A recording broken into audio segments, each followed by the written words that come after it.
Good morning. चला मग रोजच्या कामाला सुरुवात करूया.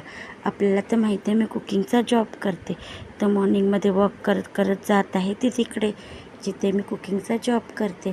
तर आपल्यासोबत शेअर करणार आहे इकडचा मेनू, जेणेकरून आपल्यालासुद्धा आयडिया आली पाहिजे की ऑफिस टिफिनला आपण काय काय देऊ शकतो.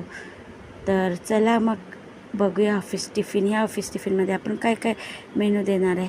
त्याच्या अगोदर आज ब्रेकफास्ट थोडा उशिरा देत आहे, कारण की दीदी बोली लास्टला ब्रेकफास्ट बनवू. मग आपण चला बनवूया.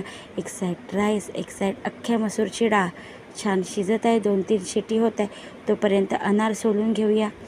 इथे एक साईड राईस आपला शिजत आहे, डाळ झाली आहे. एक साईड बनवत आहे भेंडी बटाट्याची भाजी. तर बटाट्याला 2-3 मिनटं वाफवल्यानंतर भेंडी ॲड केली आहे. छान भेंडीची साईज छोटी होईपर्यंत भेंडीलासुद्धा शिजून घेऊया.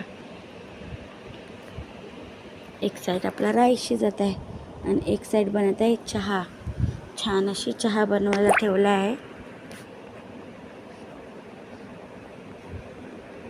आणि भेंडीची भाजी मध्ये मध्ये चेक करत आहे. लस्सीसुद्धा बनवून घेत आहे छान अशी गोड, बॉटलमध्ये काढून घेतली आहे. भेंडीची भाजीसुद्धा रेडी होत आहे आपली, चहासुद्धा रेडी होत आहे.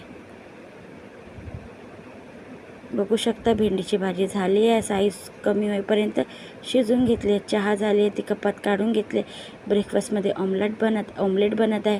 इथे अख्ख्या मसूरची डाळसुद्धा रेडी आहे, ऑमलेटसुद्धा रेडी आहे, भेंडीची भाजीसुद्धा रेडी आहे. दीदीला दिला आहे चहा, 2 टोस्ट आणि ऑमलेट. त्याच्यानंतर डाळ ठेवली आहे छान अशी अख्ख्या मसूरची. चला करूया टिफिन पॅक. चपातीसुद्धा रेडी झाली, एक टिफिनमध्ये राईस, त्याच्यानंतर भेंडी बटाट्याची भाजी, छान अशी चपाती. असं ऑफिस टिफिन पॅक झालं आहे छान. त्याच्यानंतर लस्सी आणि अनार, फ्रूटमध्ये दिले अनार आणि अख्ख्या मसूरची डाळ. असा ऑफिस मेनू होता. त्याच्यानंतर गॅस वगैरे व्यवस्थित पुसून बघू शकता टिफिन वगैरे छान ठेवून जात आहे मी नेक्स्ट जॉबवरती. माझ्या यूट्यूब चॅनलला लाईक, शेअर, सबस्क्राईब नक्की करा आणि कमेंटमध्ये सांगा आजची रेसिपी कशी होती. हां, आणि मला फॉलो केल्याबद्दल धन्यवाद. माझ्या आय डीवरती माझा यूट्यूब चॅनल मेन्शन केला आहे. माझ्या यूट्यूब चॅनलला सबस्क्राईब नक्की करा.